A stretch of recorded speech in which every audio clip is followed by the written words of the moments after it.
Nah, udah live nih. Oke, suara saya clear ya? Yuk, Bismillahirrahmanirrahim. Assalamualaikum warahmatullahi wabarakatuh. Waalaikumsalam warahmatullahi Teman-teman semua. Kita balik lagi di acara kita ngabuburit jilid 4 ya.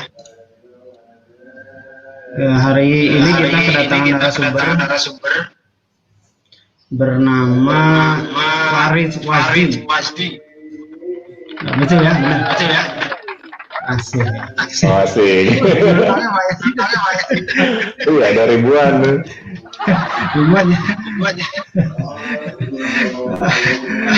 Baik, teman-teman semua, sengaja Kang Farid nih jadi pembicara hari ini. Saya mau pasukan lah pokoknya. Bawa pasukan sekalian kan? Ya.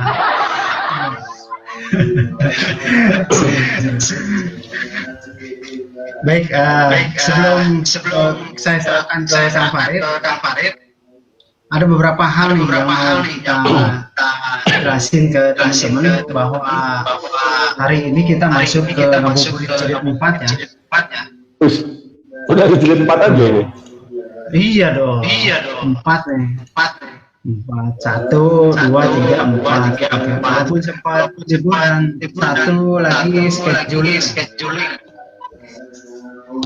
Mantap. Sampai hari Minggu udah full nih. Kang Farid sehat ya? Alhamdulillah sehat Kang Asari. Sehat. Saya lihat banyak benar ininya jadwal online-nya. Bikin sibuk-sibuk sendiri aja. Iya. Udah bebas kan sekarang bukan ODP ya? Mantap. Wah, pengalaman jadi ODP malah bukan dibully maksudnya, jadi korban fitnah lah gitu. Soalnya orang ngiranya ODP sama dengan positif gitu. Oh gitu. Padahal negatif. Alhamdulillah negatif. Alhamdulillah sehat lah. Semoga kita semua dikasih kesehatan. Baik, teman-teman semua, tema kita hari ini yaitu rahasia jadi trainer go internasional. Iya, internasional ya. Jadi bicara seorang trainer, Kang Farid ini adalah seorang trainer yang sudah go internasional. Bukan hanya di Indonesia, tapi di Malaysia pernah ngisi dan sering malah jadi tokoh di Malaysia. Betul kan Kang? Jadi orang di sana. Iya, masih orang. Kemudian ke Singapura pernah bicara juga ya, jadi Singapura ya, kalau nggak salah. Pernah sekali aja. Ya. Terus juga ke mana, Brunei Darussalam sama siapa itu kolega kita ya. Tuan Adi sama Bang Safwan, ya kolega kita juga. Alumni kita bersama. Luar biasa ini.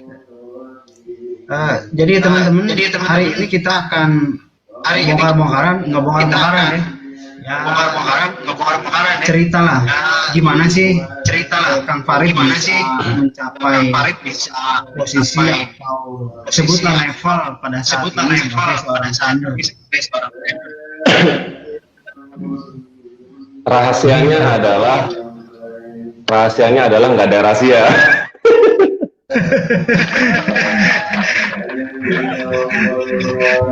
Gimana? Kalau rahasianya nggak ada rahasia, apa dong? Iya, sebenarnya semua orang bisa jadi trainer internasional, Kang Asari. Sama kayak pengalaman kita juga lah ya. Yang penting kita pertama niatnya dulu sebenarnya. Niat, yakin. Nah, sekarang ini kalian banyak orang-orang yang belajar di dunia training kan. Pengen jadi trainer, pengen jadi public speaker gitu. Targetnya mau sampai mana sih sebenarnya gitu. Jangan tanggung-tanggung. Kalau cuma belajar public speaking, pengen dapat sertifikat, ya selesai. Kita kalau misalkan bicara di awal gitu ya, kita ikuti sesuai dengan hadis Rasulullah aja. Innamal a'malu binniyat wa innamal likulli imri'in ma nawa. Jadi niatnya apa? Teman-teman yang jadi trainer ketika ikut pelatihan, apakah mau menjadi sertifikat hunter atau menjadi pemajang sertifikat gitu. Maksudnya apa nih? Saya ahli cuma 3 tapi malas beli figuran. Ya, belum selesai saya ngomongnya. Ampun guru ya. Ini saya harus hormat sama guru. Ya, sertifikat penting. Ya, sertifikat penting, perlu, kita harus punya yang qualified, yang terbaik dari master-master yang terbaik. Ini juga Kang Asari juga guru saya juga terbaik lah. Itu penting, tetapi jangan cuma itu niatnya gitu. Niatnya harus lebih dari itu. Bisa berbagi ilmu supaya bermanfaat kepada sebanyak-banyaknya orang, dan juga kalau perlu jangan nanggung-nanggung, internasional sekalian gitu. Jadi di awal saya sebelum jadi trainer, saya sudah niatnya ke sana gitu. Niat dulu Kang Asari. Seperti halnya yang Kang Asari pernah share tentang 4 pilar NLP. 4 pilar NLP, 4 mana 4? Nah, ini 4 ya. Kan di awal tuh ada fondasinya kan. Ada fondasi, apa itu? Mental state dan skill, ya kan? Skill dan mental. Levelnya gimana sih yang kita punya? Saya ingat banget tuh, Kang Asari dulu pernah ngasih tahu. Ada lagi yang kurang, apa? Niat, katanya gitu. Niat itu sebagai fundamentalnya, gitu Kang Asari. Itu dulu nomor 1. Beneran niat nggak panggil ke internasional, gitu. Terus apa lagi nih? Lanjutin dong. Lanjutin ya. Ya kalau dia action lah. Action. Nah, kalau sudah niat, doa, minta sama Allah. Iya lah. Niat, minta sama Allah. Ini kita backsoundnya keren banget loh. Backsoundnya sambil ngaji.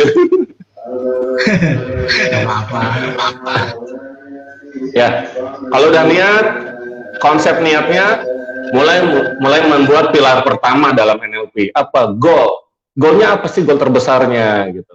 Goal terbesar itu kalau cuma dipikirin aja kurang afdol. Harusnya itu bisa lebih dari sekedar dipikirkan. Apa? Tertulis gitu. Nah, oke, tertulis dong. Iya, tertulis dan nulis itu spesifik. Ya kita ngikutin pola platform outcome lah ya. Nulis dengan spesifik, jelas gitu ya, ekologis dan sebagainya. Nah itu ada angin-angin apa itu? Ada kucing lewat kayaknya. Oke. Menulis secara detail, spesifik, ditambah dengan keyakinan yang sangat kuat. Jadi gini konsepnya. Saya itu pertama kali go internasional itu 2014 awal. Tetapi saya sudah menulis untuk menjadi go internasional di Januari 2013.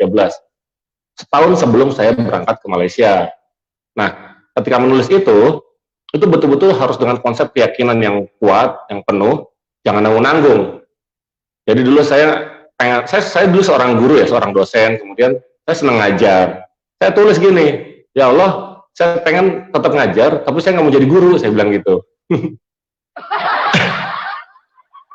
Saya pengen yang ngajar itu, sekali ngajar, penghasilannya setahun gaji guru. Mungkin keren kayak gitu ya, nggak nanggung gitu ya.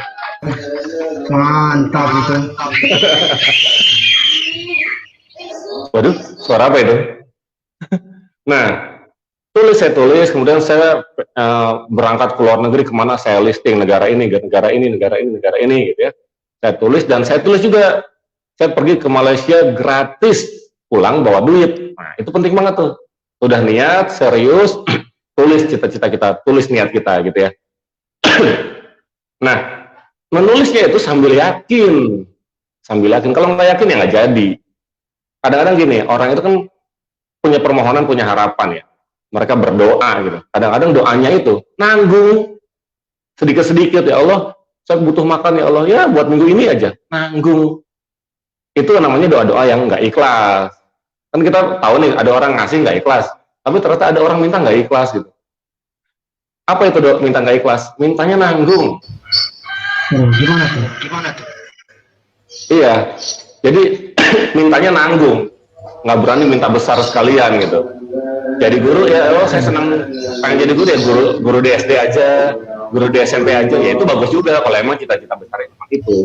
Tapi kalau saya waktu itu pengen lebih dari itu gitu. Minta yang besar sekalian, minta yang hebat. Iya, minta yang hebat sekalian gitu. Dengan yakin, minta sama Allah. Waalaikumsalam Haji. Ini pun ayahanda Haji Mahtar ini ayah saya di Malaysia ini, guru saya juga, alumni saya juga. Beberapa hari yang lalu kita live streaming dengan Tuan Haji Mahtar ini membahas tentang Islamic Hypnotherapy. Ini dulu pejabat di Kementerian Pendidikan Malaysia bagian konseling, khususnya di negeri Sabah ini. Ini alhamdulillah nih ya, Haji Mahtar ikut sama-sama dengan kita nih. Ini pengalaman dengan beliau banyak banget lah. Subhanallah, ini ayah saya ini. Saya azir sama beliau, hormat sekali. Keikhlasannya, banyak banget ilmu-ilmu yang ditularkan ke saya di Malaysia. Alhamdulillah. Baik, lanjut ya. Lanjut. Baik.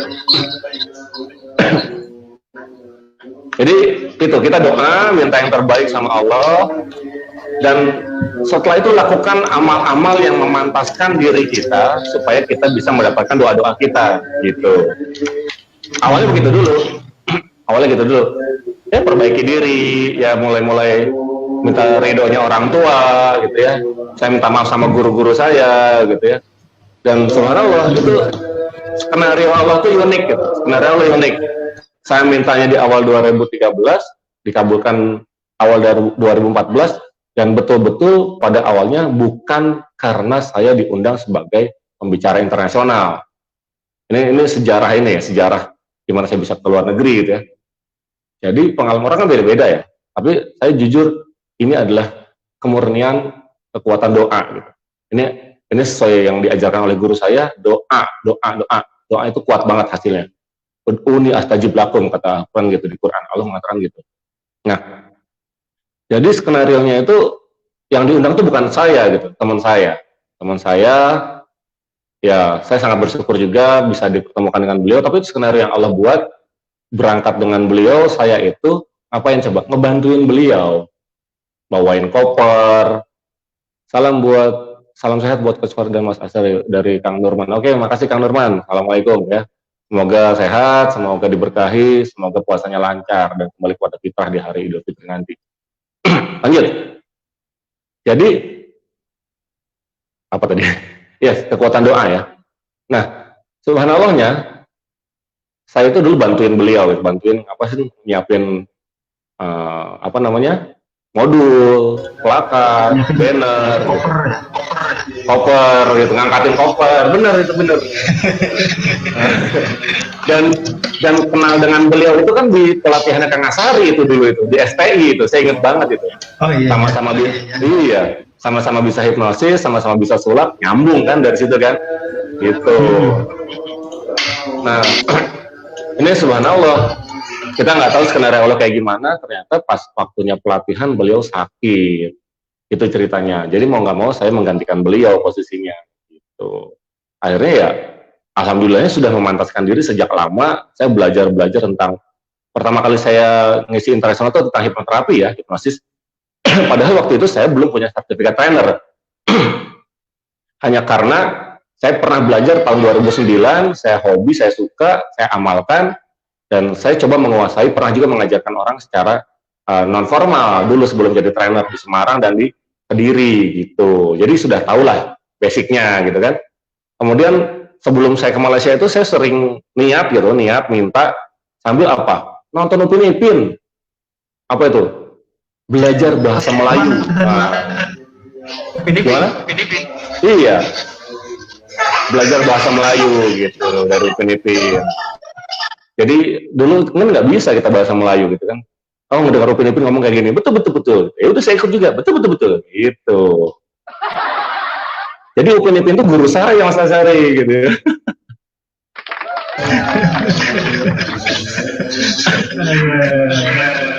Lanjut. Nah, gitu. kita memantaskan diri. Artinya apa? Siap juga, kan gitu fundamental di 4 pilar itu. Skill level, mental level. Mentalnya udah yakin banget nih. Mentalnya yakin banget, berani gitu, optimis gitu. Mentalnya skill levelnya udah tinggi. Nah, skill levelnya belum nih. Saya udah tahu, nah, terapi basic oke lah gitu ya. Kemudian saya harus memperbanyak, oh pengen keluar negeri ya mau nggak mau kita harus belajar bahasa asing dong. Kalau nggak belajar bahasa asing nanti akan terhambat dalam komunikasinya, kan gitu. Ini kan salah satu kecerdasan manusia, kecerdasan komunikasi sebagai seorang public speaker, ya kan? Maka kita mau nggak mau harus menyesuaikan diri kita dengan orang atau audiens kita di negara sana. Begitu. Nah, artinya ini kan menjadi sebuah building rapport yang baik ketika kita berinteraksi dengan orang luar. Ya udah saya belajar dengan Upin Ipin gitu. Itu sekitar semingguan sebelum berangkat nonton Upin Ipin tiap hari gitu. Nah, kemudian berangkatlah ke Malaysia. Subhanallah, ketika malam itu masih oke, masih sehat-sehat semuanya. Besok paginya kita mau show, mau pelatihan, dan beliau sakit, cacar waktu itu gitu. Nah, mau nggak mau saya pagi-pagi dibilang sama beliau, sama teman saya ini, saya tetap hormat sama beliau ya, meskipun saya udah lama nggak kontak-kontakan. Dibilang, bro, kemana ya?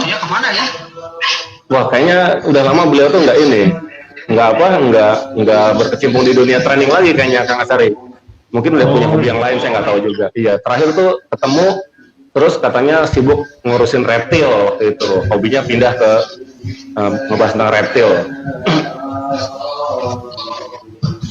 Nah, akhirnya beliau minta tolong, bro, lu yang ngisi ya ntar ya. Waduh, kan saya bukan trainer, saya bilang. Udah nggak apa-apa, lu ngerti kan? Ya ngerti sih, insya Allah bisa-bisa aja gitu. Waktu itu tadinya tugas saya tuh icebreaker, ngisi sulap gitu ya, yel-yel dan sebagainya. Tapi ya subhanallah, Allah izinkan saya hari itu buat isi training. Disitulah saya pertama kali ketemu Haji Mahtar. Terus, oh ini Haji Mahtar tanya, ngabuburit itu apa? Nah, Kang Asari yang jawab nih, Haji, oh, ngabuburit itu apa? Ngabuburit apa ya? Ngabuburit itu mengisi masa menunggu waktu berbuka puasa, Haji. Kalau di Indonesia ada tradition ngabuburit namanya.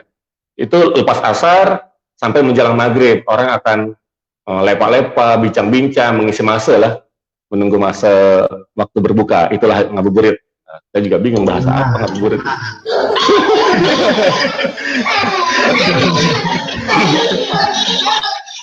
Ini alhamdulillah ya, peminat kita ini yang menyimak bukan cuma teman-teman dari Indonesia, dari Malaysia pun ada, alhamdulillah, menyambung silaturahim. Alhamdulillah, ini saya sangat hormat pada beliau nih. Kangen sebenarnya. Ini kalau nggak ada lockdown, pengennya ketemu terus sama Haji Mahtar. Subhanallah. Baik, ide harum begini. Nah, jangan nangis lah. Ya, kita ketawa dulu.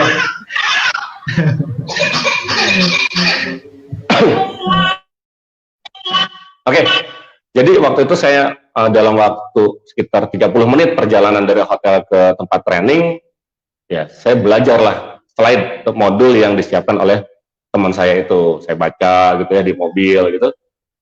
Nah, coba karena udah paham, jadi ngebacanya cukup sebagai penguat aja gitu ya. Baca tak, yaudah bismillah mulai. Dan waktu itu alhamdulillah saya sudah standby, bawa jas, bawa dasi, standby, padahal saya bukan trainer waktu itu loh. Tapi itulah mungkin skenario Allah ya, kita nggak tahu bakalan kayak gimana. Ternyata banyak sekali yang harus dipersiapkan, dan itu ternyata tiba-tiba pindah ke saya gitu. Udah saya ngisi 2 hari, alhamdulillah pesertanya paham. Kemudian hari ketiga teman saya udah sembuh, nah beliau ngisi di hari ketiga. Dari situ awalnya, nah jumpalah relasi-relasi gitu ya, kenal dengan A, B, C, D, di situ ada, termasuk ada Pak Haji Mahtar, terus ada Abang Syariman dari KBSB sampai sekarang dia jadi abang angkat saya di sana, masih silaturahim terus. Ada Bro Firdaus, seorang motivator di Malaysia juga, ada Bang Safwan juga sekarang udah jadi trainer NLP, dan sampai sekarang dengan Bang Safwan itu saya masih aktif di Persatuan Konselor Pendidikan Malaysia sebagai panel pembimbing hipnoterapi pada Persatuan Konselor Pendidikan Malaysia. Sampai sekarang insya Allah surat lantikan itu sampai tahun 2021. Kalau gitu Kang Sari. Nah selanjutnya apa? Dilantik sebagai Trainer hipnoterapi, pembimbing hipnoterapi untuk Persatuan Konselor Pendidikan Malaysia. Oke.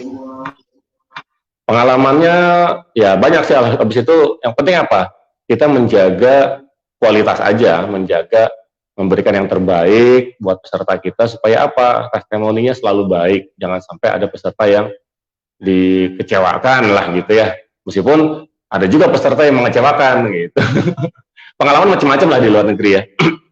Saya pernah juga ditinggalin oleh orang IO di Johor Baru waktu itu sendirian, nggak punya tiket pulang waktu itu dan nggak kebayar. Nah itu pengalaman juga itu. Kebingungan, nggak punya duit. Ya gitulah, ada pengalaman kayak gitu. Ya pengalaman pahitnya ada juga. Tapi alhamdulillah dengan membangun silaturahim ada juga yang nolong dari alumni yang lain, teman-teman yang lain. Sekarang malah kalau ke Malaysia ya kayak pulang kampung sendiri, banyak banget temen, banyak saudara lah ya.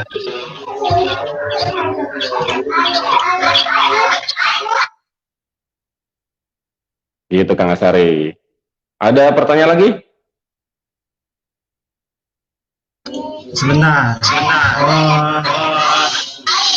Terus aja dulu. Sebentar.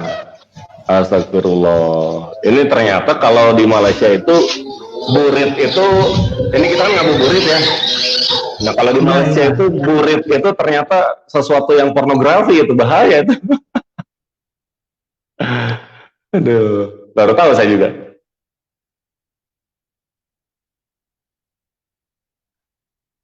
Oke. Nah, jadi gitu teman-teman, buat teman-teman yang pengen menjadi trainer internasional, pertama tentukan niatnya dulu deh. Tentukan niatnya dulu, mau sampai level apa sih kita, mau kemana sih kita, gitu ya. Nah, kemudian tentukan niat, goal settingnya serius, doanya kuat, pantaskan diri aja dulu, berbagi yang terbaik.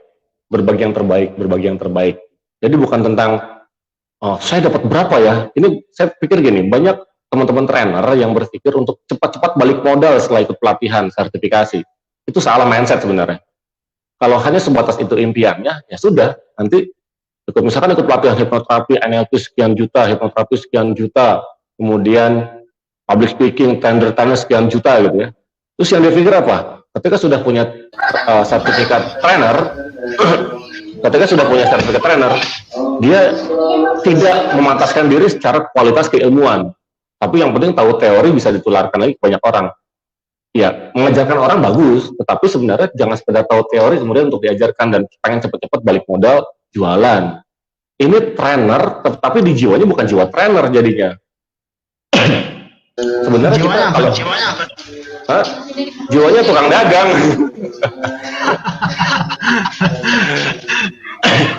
Ternyata ada trainer yang jiwanya sales gitu. Ya sebenarnya betul juga, memang kita trainer ya kita sales juga gitu. Tetapi mentalitas yang pertama yang harus hadir di dalam jiwa itu ya mentalitas trainer dulu. Apa sih? Mencerdaskan orang banyak gitu kan. Berbagi ilmu dulu, sharing-sharing dulu. Nah, sales itu bagian dari supporting gitu ya. Supporting, pendukung dunia training kita gitu. Nanya, kalau Coach Farid mau sampai level apa di dunia training? Waduh, Om Bems nih pertanyaannya, ini kayak kick Andy nih, menendang gitu. Pertanyaan mantap banget Om Bems. Dalam dunia training, ya, yang pasti saya nggak mau sekedar jadi trainer. Saya ingin menciptakan sebuah universitas atau pondok pesantren atau sebuah lembaga yang itu bisa bermanfaat kepada sebanyak-banyaknya orang belajar di dalamnya. Jadi seorang trainer, bahkan kalau bisa digratiskan, khusus buat orang-orang duafa, karena ilmu ini ilmu penting dan mahal. Kasihan mereka itu yang nggak punya uang gitu ya, tapi harus belajar juga. Kasihan mereka yang belum beruntung, tapi juga mentalitasnya harus berubah juga. Begitulah sebenarnya bakti seorang trainer atau bakti seorang motivator. Bukan tentang amplop yang diterimanya, bukan tentang berapa bayarannya, itu nomor sekian lah. Nanti nggak akan dapat juga gitu kan. Seorang trainer itu prinsipnya bantu diri, bantu orang lain. Kita dalam berbagi ilmu, utamanya adalah bagaimana ilmu ini bermanfaat sebanyak-banyaknya orang, berguna, dipakai, diaplikasikan. Ada saatnya kita ya bertarif sekian rupiah ya, sekian ringgit gitu ya, itu untuk mencari nafkah, itu bagus. Tetapi ada saatnya kita juga berbakti ke masyarakat. Gitu. Ada slot-slot yang kita lakukan, yang kita buat, ini khusus untuk sosial, itu wajib. Karena keberkahan rezeki kita dari situ adanya. Ilmu yang kita miliki ini bermanfaat buat orang, tapi orientasi bukan sekedar berapa yang rupiah yang kita dapat, tapi bermanfaatan sebanyak-banyaknya orang. Supaya apa? Ngalir pahalanya sampai ke surga, insya Allah. Gitu. Karena kalau kita meninggal cuma 3 yang ditinggalin. Kita mata, iya kan itu. Kita mata ibnu Adam in qata'a amalu ila bisalasin. Yang pertama apa? Al ilmu yuntafa'u bihi. Ilmu yang bermanfaat buat orang banyak gitu. Masalah duit ya, Allah udah punya takaran sendirilah jatah kita berapa ya. Nanti juga akan dapat juga rezekinya. Gitu. Artinya apa? Ya fleksibel aja. Gitu, fleksibel aja. Kalau misalkan ini memang harus bertarif, ya bertarif lah sesuainya, seidealnya. Kalau memang ternyata yang mengundang kita itu yang nggak punya duit atau cuma majlis taklim di kampung-kampung, ya nggak usah, nggak apa-apa, kita berangkat aja, nggak usah dibayar juga nggak apa-apa gitu ya. Kita sesuaikan aja lah. 3M kan? Fleksibel aja. Bisa kayak sampai kayak ISG dong. Insya Allah. 3M kan? 3M apa tuh, Kang? Makasih Mas, maaf ya gitu. 3. Banyak itu 3M. Makasih Mas, maaf ya. Oh bisa ya? Bisa 4M juga Kang. Makasih Mas, maaf merepotkan gitu. Makasih Mas, maaf ya. Oh bisa ya?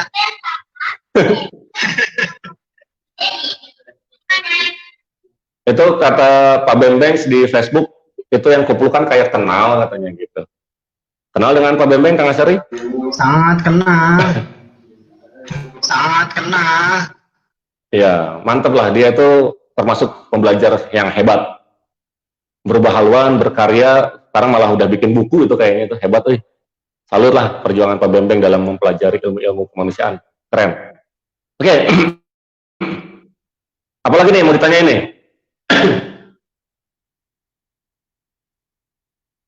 Jadi kalau saya katakan itu Kang Asyari, udhulu fit training kafah gitu. Kalau mau jadi trainer yang kafah lah gitu. Artinya jiwanya harus jiwa trainer gitu. Jiwa berbaginya harus muncul, jiwa memotivasi, memberinya harus muncul. Nggak sekedar habis ikut pelatihan, dapat sertifikat, kemudian cepat-cepat bikin pelatihan, jualan. No. Tapi maksimalkan dulu ilmunya, maksimalkan dulu potensinya. Nanti dengan sendirinya ketika dia memberikan sebuah pelatihan, akan maksimal juga hasilnya dan berguna buat alumni-alumninya gitu. Nah, khususnya di dunia menjadi guru, menjadi trainer gitu ya. Sebenarnya kan komunikasi kita itu bukan tentang saya dengan peserta saya gitu. Kalau niat sayanya udah kurang bagus, niat sayanya kurang baik, hasilnya juga kurang baik, kurang mantap. Nanti ilmunya juga nggak jadi keberkahan buat kita, nggak jadi keberkahan buat alumni-alumni kita. Tapi kalau niatnya lillahi ta'ala, masalah duit juga memang ada standarnya, ada tarifnya, ya sudah, nanti dapatnya berapa, itu biarkan saja, tapi niat tetap lillah, maka jadi keberkahan. Mudah-mudahan dengan niat yang baik itu, nanti hidayah akan diberikan kepada alumni-alumni kita, peserta-peserta kita. Sehingga ilmunya bermanfaat. Gitu Kang Astari. Ini kok nge-lag gini ya? Halo? Bagaimana dengan tarif trainer? Apakah ada patokannya? Ya, Pak Memeng, gini. Untuk dunia training, memang kita fleksibel ya, tetapi kita juga harus menghargai para trainer-trainer yang lain. Ada standar harga yang diberikan oleh asosiasi, gitu ya. Standar harga yang diberikan oleh asosiasi itu menjadi standar kita. Supaya apa? Supaya tidak rusak. Saya pernah dinasihati oleh guru saya dulu tahun 2009 ketika belajar magic ya. Belajar magic. Saya nanya, kenapa kok magic mahal banget sih? Padahal waktu itu saya belajar kursus bahasa Inggris, itu murah banget. Bayangkan gini, waktu itu di Kediri, di Pare, kursus bahasa Inggris, 1 bulan penuh, setiap hari masuk, dari pagi sampai sore, bayarnya cuma 75.000. Hitungannya bisa berapa jam? Sehari aja bisa 5 jam. 5 kali 30, berapa? 150 jam. Itu bayar cuma 75.000. Tiba-tiba saya pengen belajar sulap gitu ya, yang hanya 12 pertemuan, dan itu nggak nyampe 12 jam, itu bayarnya 800.000. Saya tanya, kok mahal banget sih, saya bilang gitu. Apa jawaban guru saya? Sampai sekarang saya masih ingat banget. Kenapa mahal? Kenapa? Supaya orang mau menghargai ilmunya. Karena kalau belajarnya murah, nanti dia nggak menghargai ilmunya, dan ilmunya belum tentu diaplikasikan. Gitu. Supaya orang mau menghargai ilmunya, dan kalau orang menghargai ilmu pengetahuan, maka ilmu itu akan menjaga dirinya dalam kehidupan. Itu yang saya rasakan, Pak Bembeng.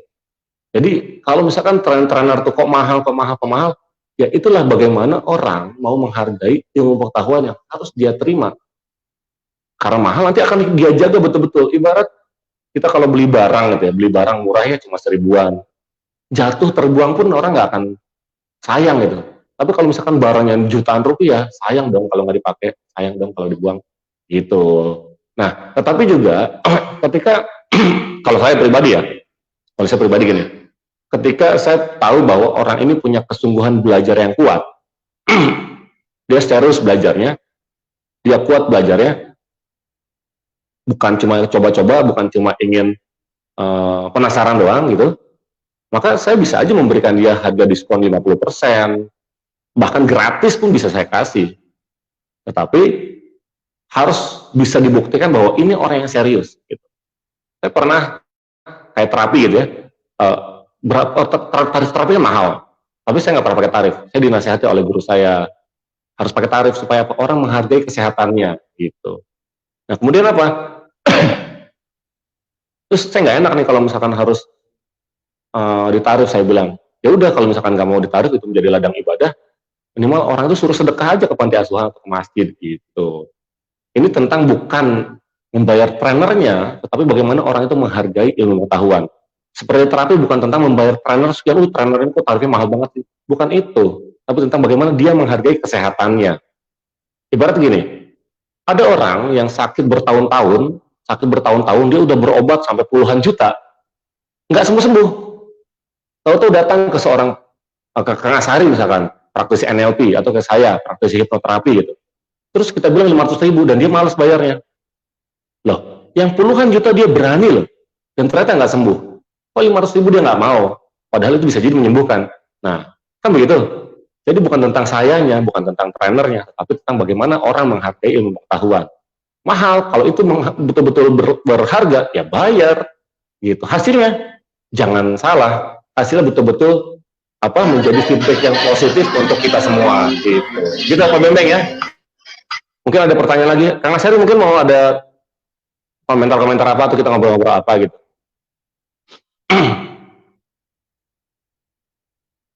Halo?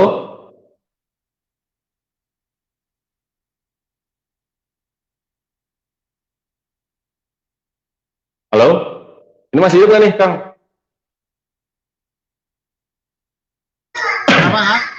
Masih.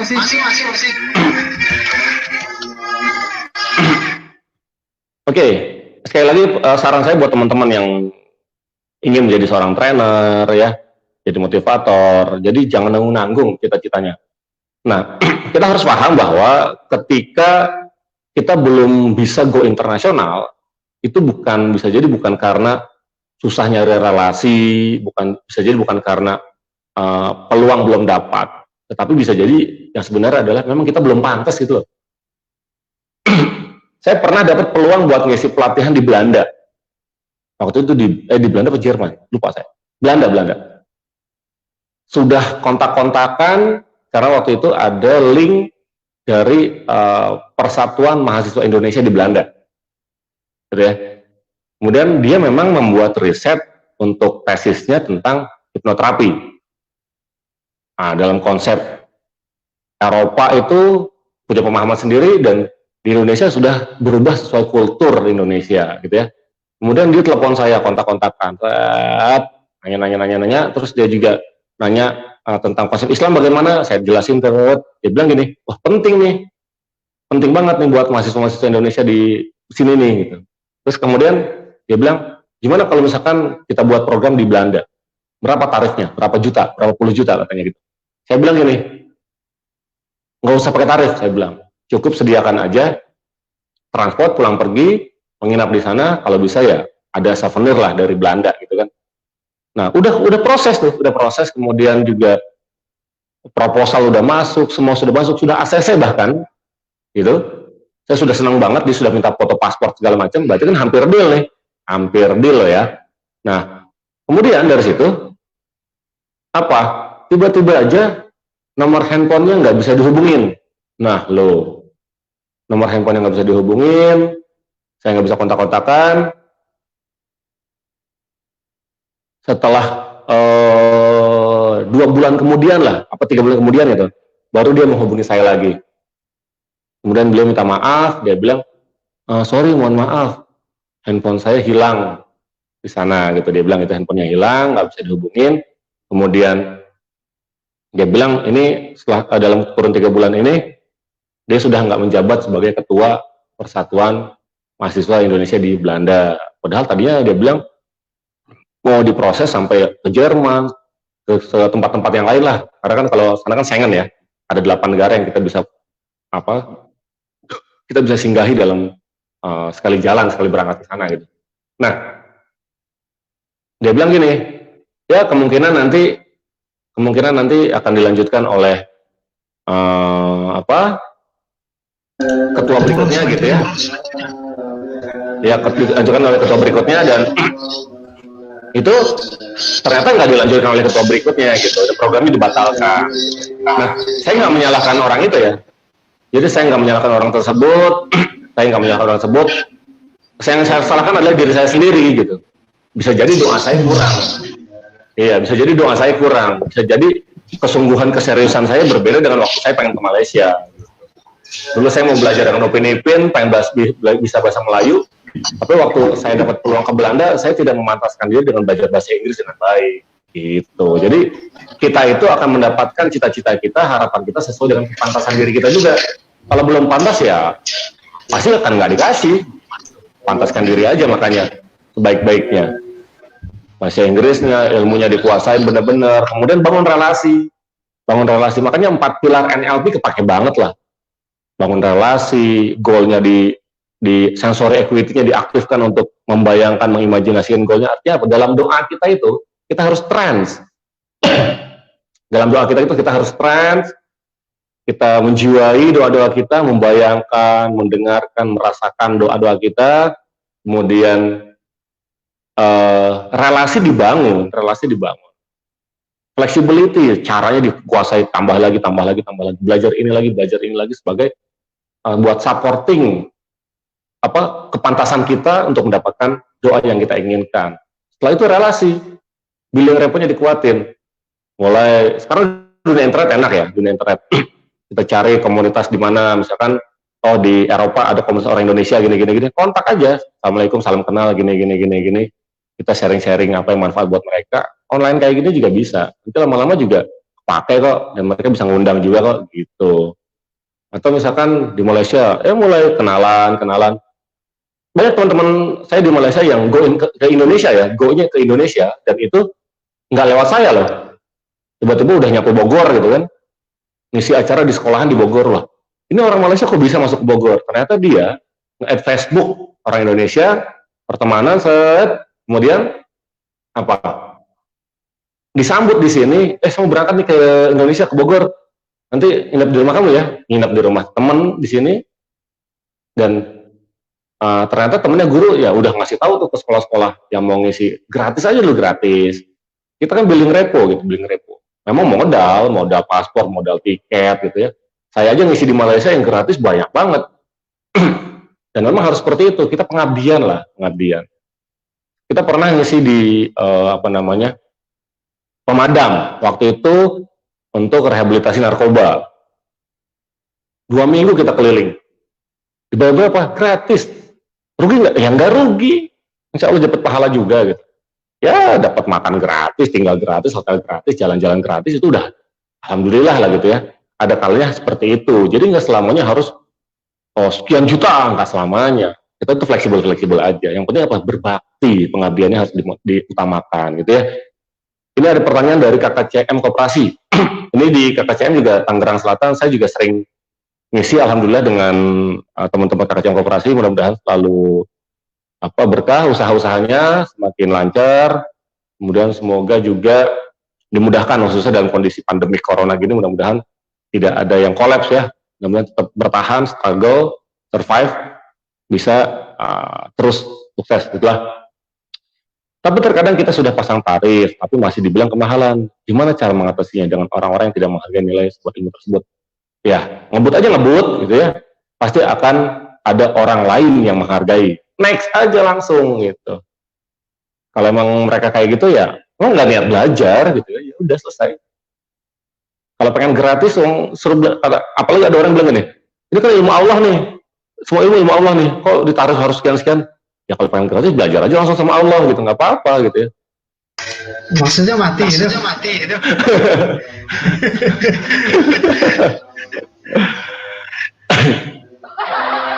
Ya kadang-kadang orang ngeyel kan gitu, orang ngeyel gitu kan, ilmu ya mental gratisan, pengen sukses, pengen kaya, pengen pinter, mental gratisan, harus mental memberi gitu.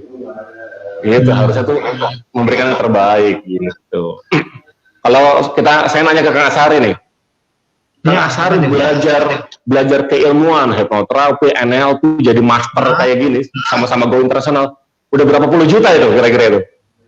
Saya yakin lebih dari 20 juta itu. Lebih lah. 80 juta ada kayaknya. Ada. Soalnya saya juga sama, saya hitung-hitung, saya belajar ini, 80 juta lebih juga gitu kan. Iya. Kalau kita ingat, kita kan untuk memantaskan diri kita ya, dulu Kang ya, ingat ya Kang ya, memantaskan diri kita, menguasai NLP supaya jadi trainer yang punya yang punya kualitas yang tinggi lah. Kebayangkan kita harus berangkat sampai Madura sana kan, malam-malam terlunta-lunta di kota orang gitu kan, untuk sebuah ilmu gitu. Saya dengan Kang Asari itu harus rela dari Jakarta berangkat ke Surabaya, naik taksi berangkat ke Madura, dan menunggu waktu itu tidur di warung gitu, di warung orang gitu, nunggu pagi gitu, karena jauh banget gitu di pedalaman gitu kan. Itu loh teman-teman, saya pengalaman dengan Kang Asari itu belajar sampai jauh kayak gitu, berangkat kita. Kalau kita menghargai ilmu, insya Allah ilmu akan menjaga kita lah. Ini udah tempatnya enak, di hotel, kemudian di Jakarta, ya tarif juga nggak mahal-mahal banget, masih ngeyel gitu, emang nggak belajar, emang nggak niat gitu. Udah gitu yang ditanya, fasilitasnya apa, nanti sertifikatnya gimana, udah ke situ duluan. Padahal ilmunya dulu yang penting. Sertifikat gampang, tinggal di print, daftar aja sertifikasi ke asosiasi, dibuatkan, selesai. Yang penting ilmunya dipertanggungjawabkan gitu. Ya, jadi buat teman-teman yang mental gratisan, pengen belajar gratis ya, main aja di YouTube atau di Google, banyak yang gratis. Tapi jangan harap itu adalah ilmu-ilmu yang bernasab gitu. Sebaik-baiknya ilmu itu online, buku itu hanya sebagai supporting, pendukung keilmuan kita.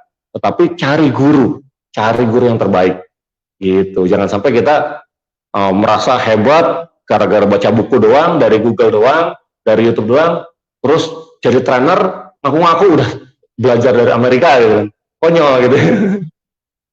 Gitulah Kang Asari. Ada yang begitu ya? Ada. Oh, ada. Saya tahu. Bukan, nggak tahu kalau di Indonesia mungkin ada, tapi saya ada pengalaman dengan teman-teman trainer di Malaysia. Ada satu orang trainer di sana ngaku certified ABCD segala macam, ternyata dia itu modelnya Google. Ada itu. Pas ada begitu.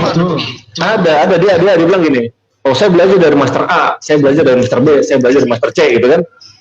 Kemudian master itu kan teman-teman kita juga gitu. Pernah yang isu itu nyampe ke telinga kita gitu ceritanya.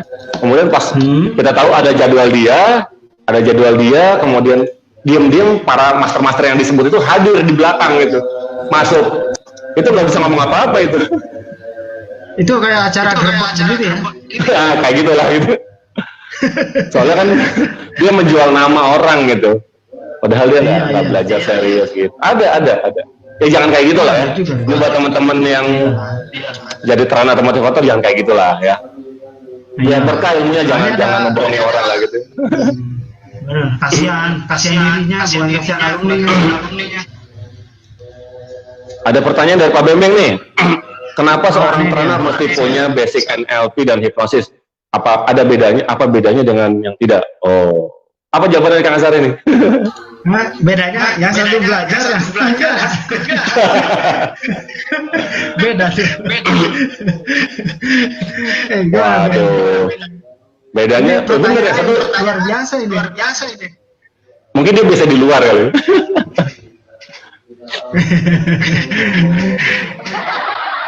Jadi gini,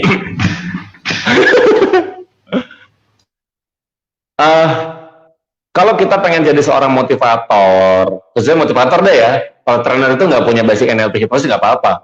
Bisa jadi dia trainer matematik gitu ya, apa-apalah gitu, nggak tahu NLP hipnosis gitu ya. Atau trainer biologi itu nggak usah paham NLP hipnosis nggak apa-apa. Gitu. Tapi kalau motivator yang berhubungan dengan dunia pengembangan manusia, ini saya berani mengatakan wajib. Ayo loh, saya berani mengatakan wajib. Dan kalau misalkan ada seorang muslim, wajibul kudu itu. Wajibul kudu.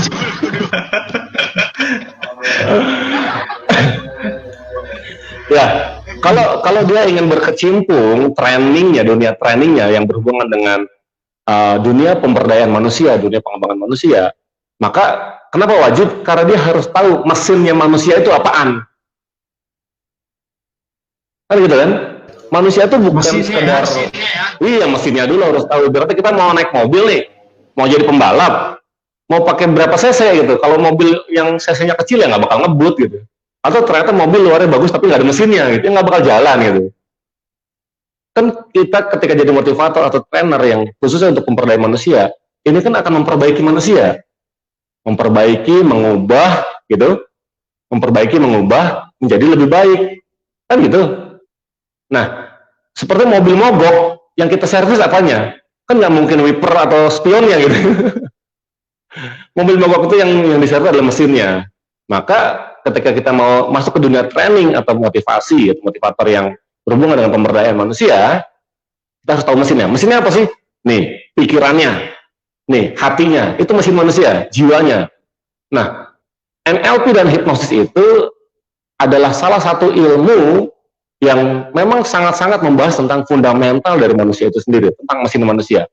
Mulai dari mesin pola pikir itu bagaimana, pikiran itu bagaimana, cara kerjanya bagaimana, akan menciptakan keadaan bagaimana. Kemudian hipnosis adalah salah satu cara untuk masuk ke dalam pikiran itu sendiri, bagaimana menginstalnya, bagaimana menjadi antivirusnya, mengambil database negatif atau misalkan kerusakan-kerusakannya diambil kemudian diinstal dengan nilai-nilai yang baru yang positif. Nah, maka itu wajib gitu, karena berhubungan dengan mesinnya langsung, gitu. Begitulah Pak Bems. Kenapa seorang trainer mesti punya basic NLP? Wajib. Pak Mario Teguh, Pak Mario Teguh itu seorang public speaker motivator, paham banget NLP, paham hipnosis. ISQ, seorang coach Ari Ginanjar, itu pakar NLP, pakar hipnosis. Seorang Romi Rafal, udah jelas-jelas pakar hipnosis, gitu. Ustadz Yusuf Mansur, pakar NLP. Agil, pakar NLP, gitu. Bisa begitu ya? Mesinnya di situ, gitu. Tinggal kita mau mengambil sudut pandang dari segi apa nih. Jadi kan kita bicara keumuman. Tapi kalau kita seorang Muslim, ya Al-Quran dan hadis juga harus utama duluan, gitu. Karena nanti kalau ngomong NLP dan hipnosis, ini nggak bisa dilepaskan dengan nilai-nilai yang sudah ditanamkan dalam Al-Quran dan hadis, gitu. Ini sangat nyambung kok. Teman-teman bisa lihat di timeline saya yang saya dengan Tuan Haji Mahtar. Ini saya membahas tentang Islamic Hypnotherapy di live sebelumnya. Itu bisa dicek gimana sih Al-Quran menjelaskan tentang hipnosis. Ternyata tidak bercanggah sama sekali, justru saling support. Justru kehadiran ilmu pengetahuan hipnoterapi ini menjadi pembuktian bahwa Al-Quran itu benar, gitu. Jadi kalau ada orang yang bahkan orang yang salah paham gitu ya, mengatakan hipnosis haram lah, jin. Saya nggak pakai jin, saya pakai celana bahan ya. Karena saya pakai sarung malah ya. Gitu. Kalau perlu kita berdiri tunjukin sarung kita ya. Oke, siap. Pakai sarung. Nah, sarung. Tuh, pakai sarung. Ini gila. Itu sarungan kuat. Yo,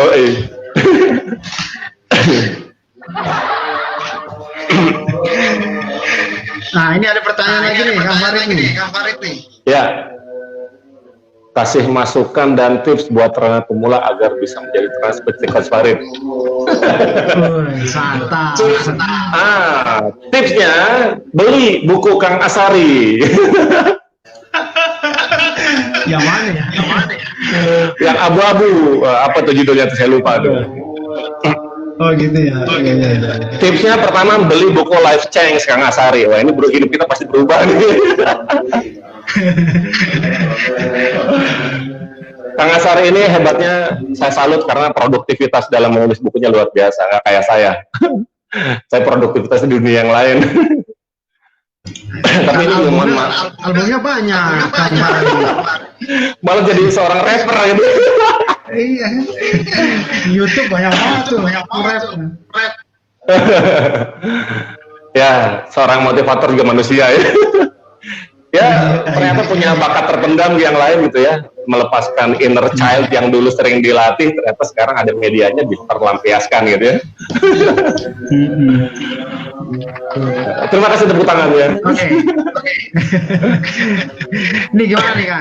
Jadi tips buat trainer pemula agar bisa menjadi trainer seperti Coach Farid gimana? Ya tadi ya, pataskan diri ya, belajar maksimal. Public speaking itu kuasai banget. Sepintar apapun kita tentang penguasaan tentang ilmu pengetahuan, kalau tidak bisa menyampaikan dengan baik, nanti jadi nol besar. Orang nggak paham, kita ngomong apa sih nggak jelas gitu ya.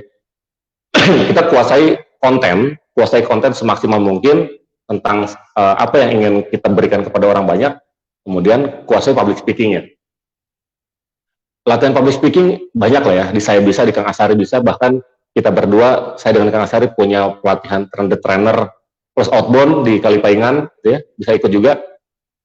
Itu akan membahas tentang berbagai macam teknik public speaking, gitu, supaya teman-teman bisa menyampaikan ilmu pada audiensnya dengan cara yang terbaik. Itu satu, public speaking kuasain. Kedua, tadi konten kuasain, kemudian public speaking kuasain. Ketiga, mentalitas benar-benar serius. Kalau saya bilang tadi, udhulu fit training kafah gitu. Belajar dari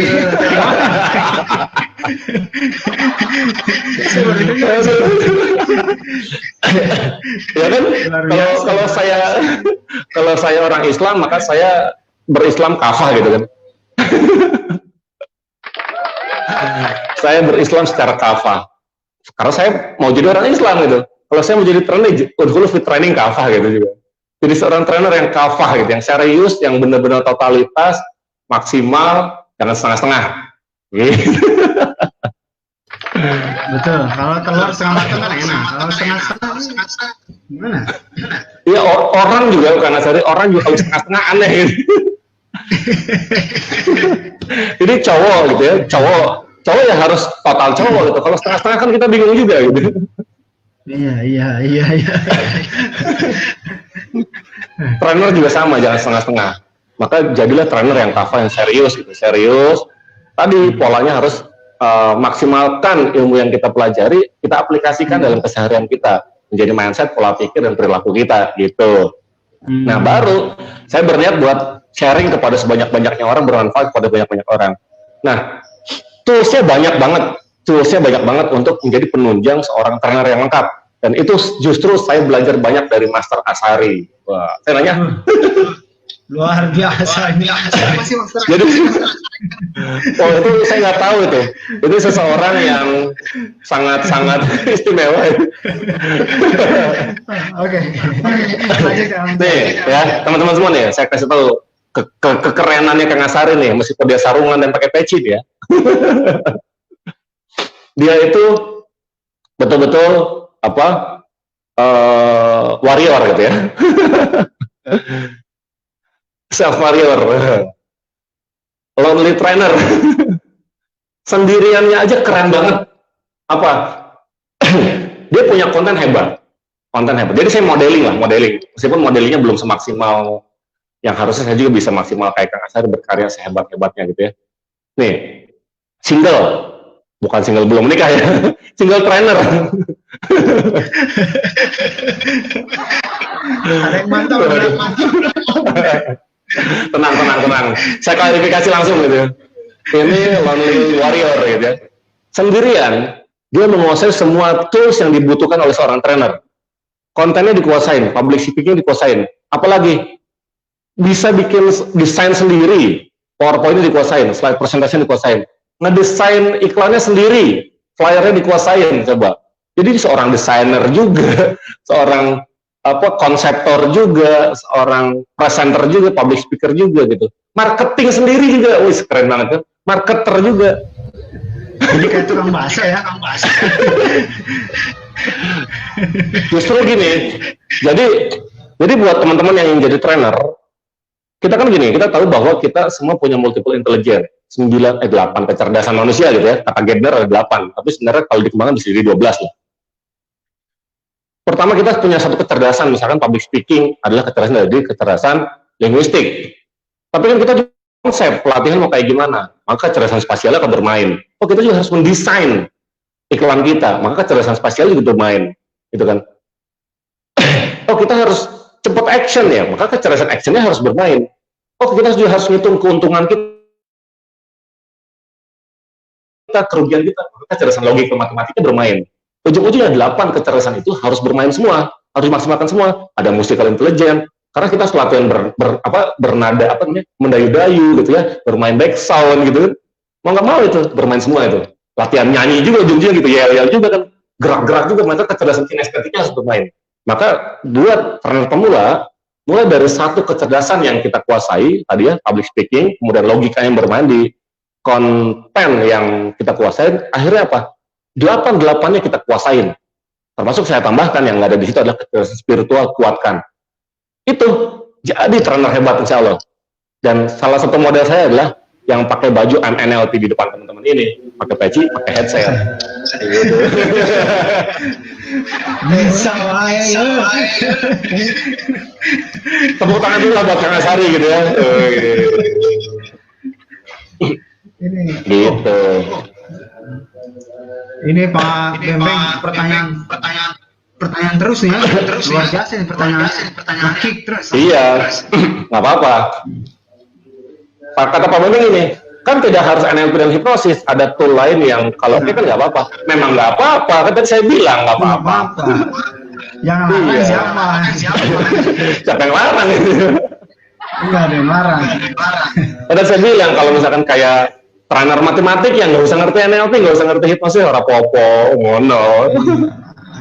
Ada trainer, saya trainer olahraga loh, ya nggak apa-apa. Tapi dengan hipnosis, olahraga jadi hebat. Itu olahraga jadi hebat, gitu. Gitu, Pak Bembeng. Primbon. Intinya gini Pak Bembeng, primbon. Ngono loh toh Pak Bembeng, gitu. Aduh. Ngertos suara. Gini, Kang Farid nih. Ini ya. Sekarang kan kita pandemi ya. Yes. Pandemi nih. Jadi kan jangankan internasional, di lokal aja kita sudah terus ya. Ada go tapi home terus. Ini gimana ini? Justru kalau saya melihatnya terbalik, Kang Asari. Biasanya kita di luar undangannya lokal gitu ya, atau ngisi acara lokal, ke Jakarta, ke Bandung, ke Bogor, Surabaya gitu, kota-kota lokal lah gitu. Justru ketika kita kembali malah go home begini, ini semakin internasional. Nah, lo kok bisa gitu maksudnya? Kayak Kang Farid ya, diundang sama siapa tadi? Tuan Haji Mahtar. Tuan Haji Mahtar, jadi go internasional kan? Iya. Sama ribuan orang Malaysia. Iya. Jadi yang penting itu gini mindsetnya. Syukur-syukur kita bisa berangkat internasional gitu ya. Syukur-syukur. Ya kalau nggak bisa suaranya aja dah, mau gambarnya gitu. Jangan lupa persiapin ini paspor. Iya, yang pasti wajib gitu. Kalau pengen go internasional tuh wajib paspor. Jadi gini, iya, tadi yang ngomong-ngomong tentang kepantasan gitu ya. Saya 2014 berangkat ke Malaysia itu ternyata saya tuh bikin paspornya itu tahun 2009 gitu. 2009 saya bikin paspor. Memang udah waktu bikin paspor pengen ke Malaysia gitu. Cuma nggak berangkat-berangkat gitu. Iya. Nah, pas berangkat ke Malaysia itu masa aktif paspor saya tinggal 3 bulan lagi kalau nggak salah gitu. Itu alhamdulillah banget diizinin karena udah punya tiket pulang. Ya tuh kalau nggak diizinin deportasi gitu. Oh gitu ya.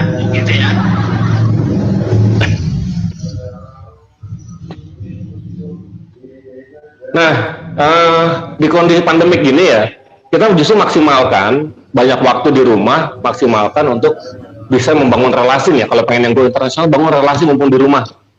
Mumpung sekarang trennya tren online, tren online ya pakai Zoom lah, pakai StreamYard, pakai Facebook dan sebagainya. Kita bisa kenalan dengan orang dan kita bisa berbagi billing repo gitu, billing repo secara online. Misalkan kita cari aja link komunitas, misalkan orang Indonesia di mana, di Cina, orang Indonesia di mana, di Amerika, orang Indonesia di Belanda, orang Indonesia di mana. Kontak aja, kita punya ilmu apa, sharing aja langsung. Nih saya pengen berbagi nih dengan teman-teman di Hong Kong gratis gitu. Gratis, dia yang ngondisiin, dia punya relasi di sana, kita punya ilmu. Ya 1 jam ngasih gratis gak ada masalah. Kayak kita kan ngabuburit kayak gitu 1 jam juga gak ada masalah gitu berbagi ilmu. Justru itu jadi keberkahan. Nah, syukur-syukur dari building repo begitu, cari kenalan internasional, ada yang nonton, jangan lupa diselipin. Kita ngomong nomor handphone, kita ngomong alamat kita ngomong siapa kita, profil kita, kan building repo. Sama aja nyebarkan kartu nama secara online gratis gitu. Syukur-syukur ada yang ngontak deh. Kalau teman-teman pengen ilmunya lebih lanjut lagi, silahkan hubungi saya di nomor ini. Gitu. Silahkan aja gitu. Ini peluang justru ketika kita pandemik kayak gini, cari link internasional. Kayak Kang Asari kan jadi host nih. Jadi host, kontak Safwan, iya kontak Safwan, kontak Tuan Adi, kontak siapa relasi-relasi kita di Malaysia, kita mau sharing-sharing gratis nih, gitu. Kan nanti kan ada yang nonton lagi tuh orang baru lagi, gitu. Dan teman-teman yang lain juga bisa, gitu. Bagaimana prospek training pasca pandemik? Apakah online training akan booming? Bagaimana menyikapinya? Ya kemungkinan sih akan ada New World Order gitu ya, New World Order. Yes, setelah pandemi ini akan ada tatanan dunia baru, dan kita harus siap. Di sisi lain ini pemaksaan untuk masuk ke era 4.0. Pemaksaan. Saya juga mau nggak mau akhirnya, nih beli gini-ginian nih, bogem-bogeman nih, bikin studio di rumah. Nih es krim. Ya, ada yang mau es krim. Gede banget itu. Ini kalau lapar buka puasa tinggal jilat doang gitu.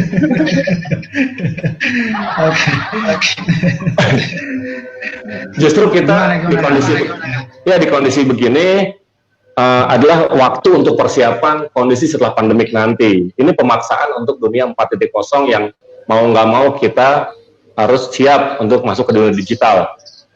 Saya juga sama, karena akan banyak perubahan gitu ya. Menyikapinya ya siap-siap, mentalitas siap. Ada kecerdasan baru yang harus kita kuasai gitu ya. Ada skill-skill baru yang harus kita pelajari. Kayak saya nih dengan Kang Asari, StreamYard ini saya belum menguasai nih. Saya juga pengen belajar ntar nih gimana sih cara bisa live streaming Facebook pakai StreamYard begini supaya orang bisa jarak jauh bisa saling kontak-kontakan gitu ya. Atau di YouTube misalkan, kita bikin channel YouTube, kasih aja ilmu gratis live gitu ya. Nanti orang nonton, syaratnya apa? Subscribe, syaratnya apa? Like, komen di bawah, pertanyaan semua di bawahnya. Naik cepet deh, insya Allah. Kayak gitu. Jadi nanti modelnya itu bisa jadi bukan dari dibayar dari trainingnya, tapi dari platform yang kita pakai. Atau misalkan kita sharing-sharing gratis, tapi kita juga membuat buku, misalkan gitu ya, atau berbagi e-book. Bisa jadi sharing-sharingnya gratis, tapi e-booknya bisa terjual, alhamdulillah, bukunya bisa terjual, alhamdulillah gitu. Nah, harus ngatur strategi lain lah, gitu. Gitu Pak Bem. Udah lama juga saya nggak ketemu sama Pak Bem.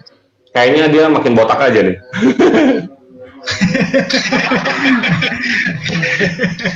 sorry Pak Beng. Nggak apa-apa, kalau Pak Beng justru semakin dibilang botak itu semakin seksi. Justru disitulah keunggulannya. Saya mah, aduh masih jauh lah, nggak berani saya. Tepuk tangan dulu Pak Beng lah.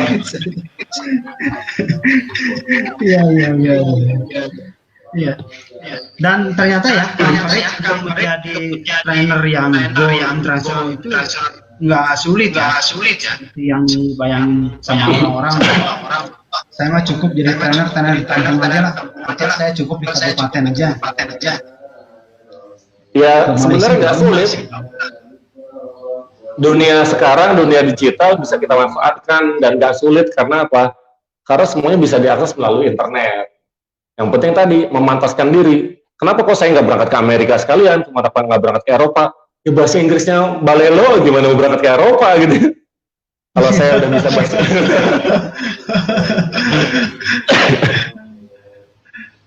ya kalau saya udah jago bahasa Inggris, saya pasti cari relasi ke Eropa saya pasti akan cari relasi, kenalan.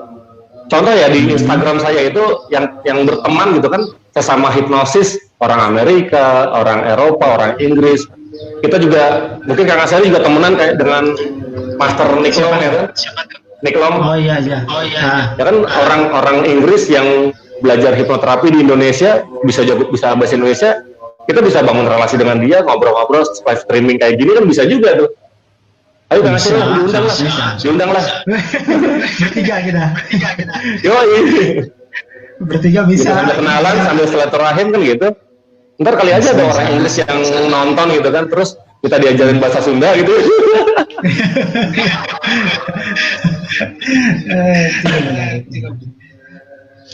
Gitu. Jadi teman-teman, iya, jadi gitu. Justru sekarang tuh nggak susah kok. Tinggal tadi niatnya mau sejauh mana sih gitu ya. Terus kemudian memantaskan dirinya kayak gimana, udah selevel apa. Kalau ya begitu-gitu aja ya udah di levelnya segitu-gitu aja gitu. Nah, terkadang juga gini kan, ada trainer-trainer muda yang dia optimis ketika ngambil sertifikasi tertentu. Oke. Kemudian setelah itu dia pengennya langsung rising star, dia diundang kemana-mana, dia manggung di mana-mana. Tapi setelah 3 bulan, 4 bulan, tenggelam. Ketika tenggelam, kenapa? Kok nggak ada jadwalnya? Tahu nih orang kok nggak ada yang mengundang saya. Ini gimana? Pertanyaannya gini, siapa elo?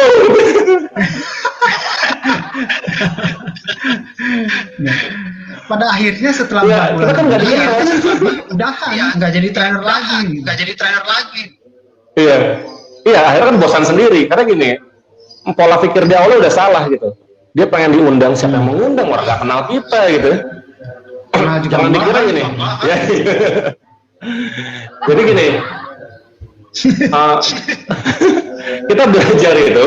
kita belajar bukan untuk diundang. Kita belajar itu untuk mencerdaskan diri kita dulu. Sharing-sharing dahulu, selling-selling kemudian, gitu kan kata Om Dewa Eka gitu. Kata Om Dewa Eka. Sharing-sharing dahulu, selling-selling kemudian.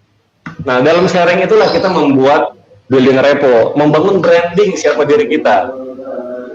Hadir dari kakak Tarbiyah. Saya belum kenal, mungkin linknya Kang Sari. Ya bisa jadi. Atau ada fans yang lain gitu ya, kan Kang Sari artis gitu ya. Ketika kita belajar, prinsipnya adalah mencerdaskan diri kita, membuat kita layak, membuat kita pantas. Kemudian niat untuk sharing dulu. Dulu zaman saya awal-awal pelatihan dengan Kang Asari dulu, kita ada materi tentang personal branding gitu. Nah, personal branding ini yang diharuskan apa? Seperti buat kartu nama, gitu ya, buat website. sosial media diaktifkan semuanya. Nah, sekarang juga masih berlaku kok, bikin buku juga sama personal branding. Jadi buat karya dulu, sharing-sharing dulu, terus gitu ya. Nanti orang akan melihat siapa kita, gitu. Fokus aja udah di bidang apa dulu, satu dulu, nggak usah banyak-banyak. Nanti dengan sendirinya kalau udah banyak, kalau udah dikenal ya silahkan berkembang ke yang lain. Tapi di awal fokus satu materi dulu aja, kuasain, sharing aja, itu lagi. Kalau kita fokus di situ orang akan melihat, wah ini kayaknya ngerti banget nih, ini pakar banget tentang dunia ini nih. Nanti juga ada yang nanya-nanya, buat lagi giveaway, ngasih lah gitu.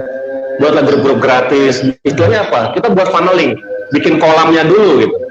Itu jangan bosan-bosan berbagi, jangan langsung pengen jualan aja. Ini yang tadi saya bilang, trainer tapi mentalnya mental sales atau bahkan mental artis gitu ya. Kalau mental artis itu ya diundang wajar lah, sudah terkenal sebagai artis gitu kan. Tapi kalau kita, ya siapa yang kenal kita gitu ya, nggak mungkin orang langsung undang kita gitu. Maka mentalnya diubah, mental berbagi dulu. Give, and give, so you will get. Kalau sudah you will get, nanti baru orang akan menghargai kita, gini, punya tarif, maka baru terjadi proses take and give. Gitu, jualan deh, transaksi deh, jadi nafkah deh, jadi rezeki. Gitu, insya Allah berkah. Itulah teman-teman.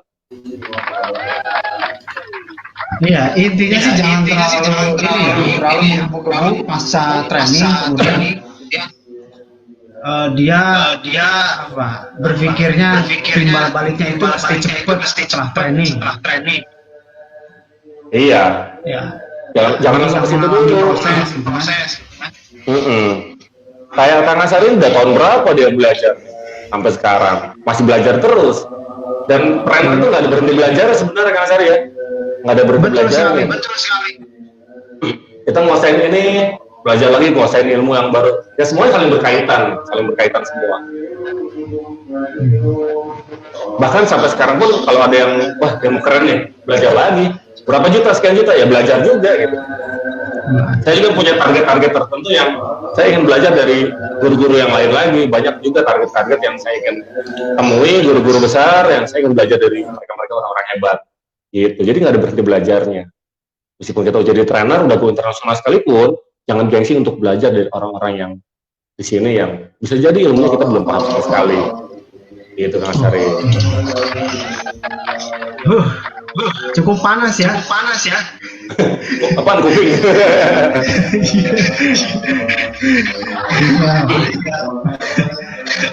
Maksudnya kan ini kan sebagai dapur gitu, udah dapur juga sih, artinya ini kan sebagai rahasia lagi.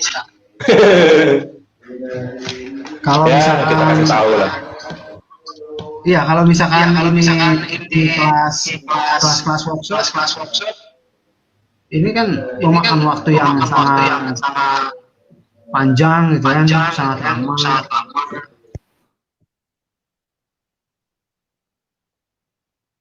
Halo, hilang suaranya?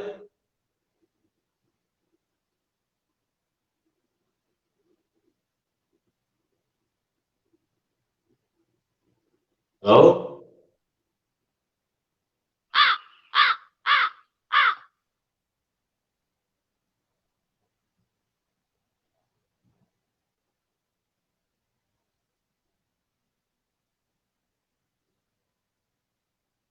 Halo?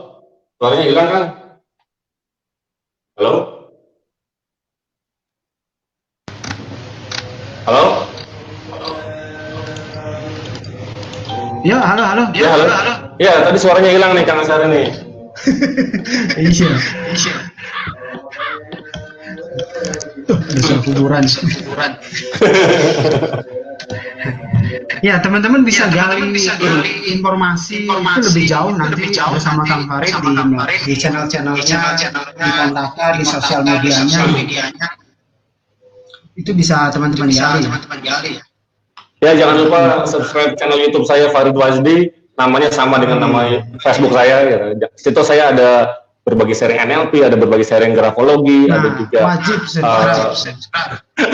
ada juga sharing-sharing, ada juga bikin lagu gitu ya, pokoknya apa aja dah. Iya, lagu sama cewek kemarin. Itu istri saya itu.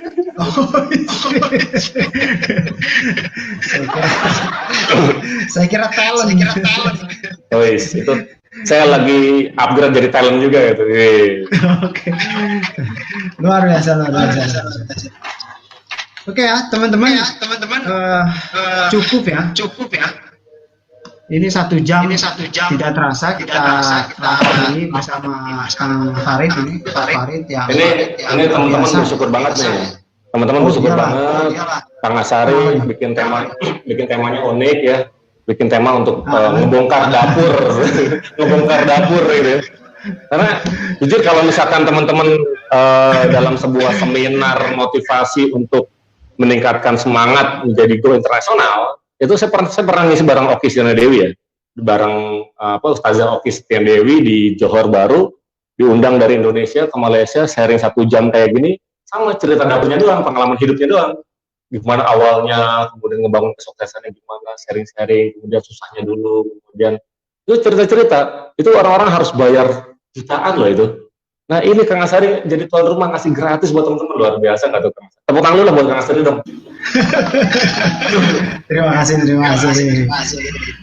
Ini mudah-mudahan menjadi keberkahan buat Kang Asari, buat saya juga lah, mudah-mudahan buat kita semua, mudah-mudahan manfaat dan menjadi sebuah dorongan motivasi buat teman-teman yang baru jadi seorang trainer, jadi motivator ya, atau pengen jadi seorang trainer atau motivator, ya bisa hubungin Kang Asari juga ya. Sekarang bisa hubungi Kang Farid, bisa. ya kita berdua. Jadi ya bagaimanapun tadi mindsetnya yang betul, jadi motivator yang kafah, jadi trainer yang kafah, yang lurus, yang niatnya adalah berbagi manfaat kepada sebanyak-banyak orang. Kenapa? Supaya ilmunya menjadi keberkahan, menjadi pahala di akhirat kita nanti gitu. Juga menjadi mudah-mudahan menjadi hidayah buat orang banyak juga. Tenang, masalah duit mah akan ada hasilnya. Yang kedua, jangan buru-buru instan. Mie instan aja nggak instan. Masak dulu deh. Iya, jadi masak dulu yang mateng, nikmatin dulu, puasain dulu. Nanti juga insya ada rezekinya. Yang penting jangan pernah bosan.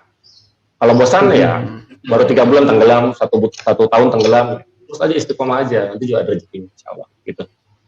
Amin. Terima kasih banget Kang Farid ini sudah sharing bongkar kita. Alhamdulillah, makasih banyak Kang Asari udah diundang ke screeningnya nih. Ya, kita berdoa sama-sama supaya diberikan keberkahan bagi kita semua. Amin. Oke teman-teman, ngabuburit jilid 4 sudah kita lalui 1 jam setengah. Luar biasa nih kemarin.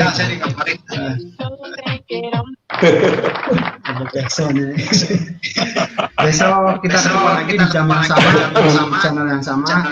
Saya ucapkan terima kasih Kang Farid atas kesempatannya. Terima kasih juga Kang Farid. Ngabuburit keempat.